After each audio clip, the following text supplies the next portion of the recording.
कुटुंबातला आहे आणि शेजारचा शेती करतोय म्हणून मी शेती करतो, शेजारचा ऊस लावतोय म्हणून मी ऊस लावायचो. पण मनात कुठंतरी एक शंका यायची की जैसे ते रोजचा उपक्रम चालू आहे आमचा, नंतर आम्ही एक अॅग्रोवन मध्ये शाश्वत शेतीकडे चला हा एक माझा लेख, वने सरांचा लेख मी ऐकला आणि सरांची भेट घेऊन मी सरांच्या गावी गेलो. सरांनी मला काय निवडक प्रश्न विचारले की बियाणं मोजून पेरता? म्हणलं हो. खतं मोजून पेरता? म्हणले हो. म्हणजे फवारणी मोजून करता? म्हणलं हो. सरांनी मला पुढचा प्रश्न असा केला, पिकाला पाणी मोजून देता का? बघा, नेटाफेपचा कार्यक्रम आहे म्हणून बोलत नाहीये, मग ठिबक सिंचनचा आहे म्हणून असं सांगत नाहीये. पण मित्र, पिकाच्या वाढीच्या अवस्थेनुसार, जमिनीच्या मगजुरानुसार आणि वातावरणातील बदलानुसार प्रत्येक पाण्याची रिक्वायरमेंट ही वेगवेगळी असते. हे आपल्याला समजलं पाहिजे.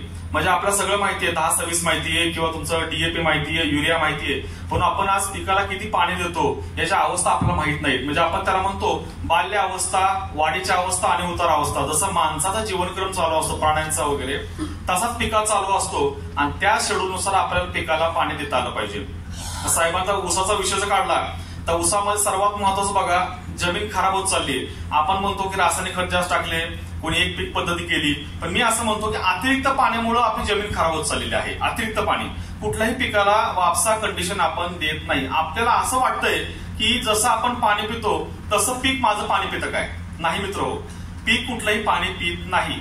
म्हणजे आपण ज्याला म्हणतो ओलावा, जमिनीमध्ये वापसा कंडिशन असेल तर कुठलंही पीक तुमचं अन्नग्रहण क्षमता फास्ट होते.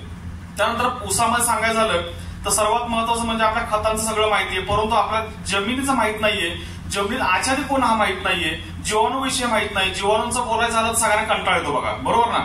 10-26 सगळ्यांना माहितीये, DAP माहितीये, पण जमिनीमध्ये असणाऱ्या जीवाणू आपल्याला माहित नाहीत. अतिरिक्त पाण्यामुळं जीवाणूंची संख्या दिवसेंदिवस कमी कमी होत चाललेली आहे. मग आपण म्हणतो एवढी खतं टाकली, चांगलं तंत्रज्ञान घेतलं, रासायनिक खत टाकली, सगळं केलं, एक डोळा लावला, रोप लावलं, पण माझं उत्पादन मात्र वाढलेलं नाही. का मित्र हो? तर आपल्या शेतामध्ये आपल्याला माहितीये सेंद्रिय कर्ब हा 1% पाहिजे. आता आपल्या माती परीक्षण लॅबमध्ये आपण तपासतो 0.20, 0.30, 0.40च्या पुढे एकही शेतकरी नाहीये. सेंद्रिय कर्ब हा घटक चाललाय. मग कितीही रासायनिक खत टाका, तुमचं उत्पादन मात्र वाढणार नाही. त्याकरता हिरवळीची खतं, सेंद्रिय खतं ही सर्वांना माहितीये, पण आपण वापर त्याचा करत नाही. आपण घरी भाजीपाला भरपूर आणून ठेवलाय, परंतु आपल्या घरी आचार्यच नसेल, म्हणजे आई, बायको, बहीण असेल, ते शिजवायलाच नसेल, तर आपल्याला अन्न कोण देईल बरं? कोण देऊ शकत नाही. मग तो जमिनीतला आचारी म्हणजे कोणतं? जीवाणू. पहिले जीवाणूवरती काम करावं लागेल. जीवाणू जिवंत ठेवायचे असतील तर पाण्यावरती काम करावं लागेल. मग ठिबक सिंचनचा वापर करावा लागेल.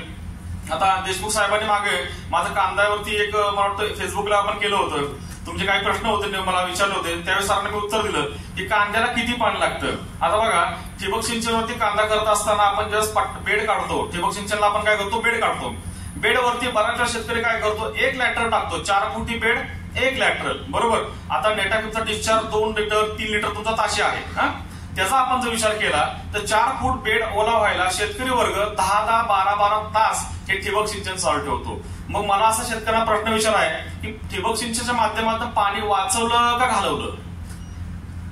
बरोबर.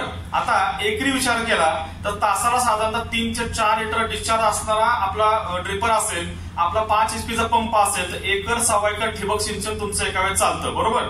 25,000 गुणिले तुम्ही साधारणतः 8 तास करा, किती झालं सांगा तुम्ही?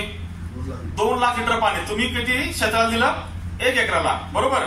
आणि पाटपाण्याचा विचार केला तर 6 तासामध्ये तुमचं वाफा, सरी हे भिजवणं तुमचं होतंय. मग सांगा, 2 तास जास्त ठिबक ठेवून पाणी काय केलं आपण? घालवलं वाया. त्याच्याबरोबर आपण जमीनही खराब केली. ठिबक सिंचनच्या माध्यमातून कांदा लागवड करत असताना 1 लॅटर टाकली तर आसपासच्या कांद्यांची काय अवस्था असेल? 70-80% पण मॉइश्चर तिथं तयार होत असेल. मग बुरशी लागण्याचं प्रमाण, अतिरिक्त बुरशी लागण्याचं प्रमाण देखील तुमच्या पाण्यामुळे तयार होतं. मित्र, कांदा पिकाला देखील व्यवस्थापन करत असताना एका बेडवरती, 4 फुटी बेडवरती 2 लॅटर हे टाकल्याच गेलं पाहिजे. तुमचं मल्चिंग असू द्या, बेड असू द्या, याच्यावर 2 लॅटरचा वापर केला गेला पाहिजे. ऊस शेतीमध्ये तोच विषय आहे.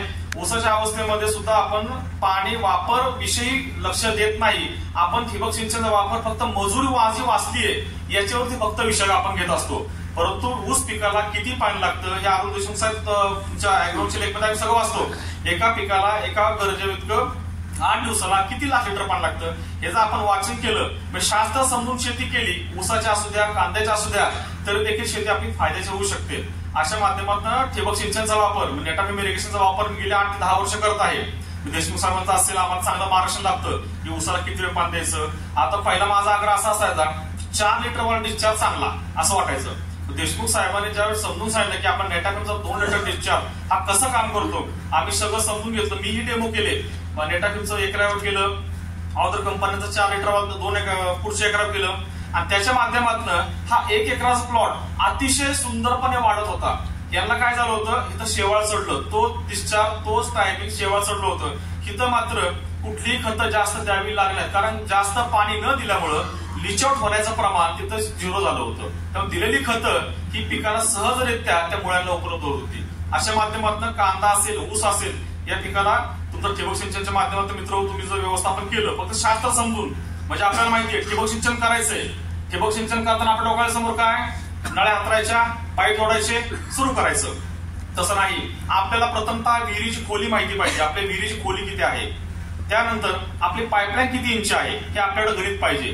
त्यानंतर आपला मोटर किती एचपीचा आहे, मोटर आपली जो आपला पंप असतो तो किती एचपीचा आहे, त्याला हेड किती आहे, त्या डिस्चार्ज हा प्रति मिनिट किती आहे, याचं गणित हे शेतकरी वर्गाकडे असलं पाहिजे. तो आलेख आपल्याला असेल तर आपण सहजरित्या सांगू शकतो की माझा पंप 1 तासाला एवढं पाणी बाहेर फेकतो आणि त्यानंतर माझं 1 तासाला पाणी बाहेर फेकल्यानंतर एवढं क्षेत्र हे ओलिताखाली येणार आहे. मला लाईटीचा टायमिंग 6 ते 8 तास दिवसा मिळतोय, त्याच्यामध्ये मी आराखडा टाकू शकतो की माझं क्षेत्र किती ओलिताखाली आणू शकतो. मग जसं म्हणतो आपण बँकेचं ऑडिट असतं, तसं पाण्याचं ऑडिट करून तुम्ही इथून पुढे शेती करणं गरजेचं आहे.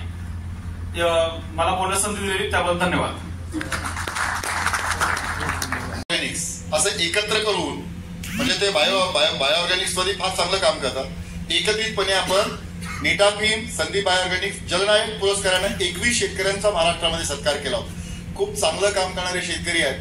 आम्हाला खूप मर्यादा होत्या, म्हणजे शेतकऱ्यांना कारण अधिकाऱ्यांसाठी कार्यक्रम तरीही आणि एक लक्षात घ्या, शेतकऱ्याबद्दल जोपर्यंत आपल्या मनामध्ये असा भरभरून आदर तयार होत नाही तोपर्यंत शेतकऱ्यासाठी प्रामाणिकपणे आपण काम नाही करू शकणार. लक्षात घ्या. आज मी नेहमी म्हणतो की आज आपण आहोत, आपलं घर आहे, आपला संसार आहे, हा फक्त आणि फक्त शेतकऱ्यांच्यामुळे आहे. शेतकऱ्यांच्या प्रति जोपर्यंत आपला आदर निर्माण होत नाही तोपर्यंत बरं होत. आणि खरं हिरे आपल्याकडे या ठिकाणी उपस्थित झाले. मी आदरणीय मामुलकर साहेब यांना विनंती करतो की त्यांनी संदीप घोले साहेबांचा सत्कार करावा.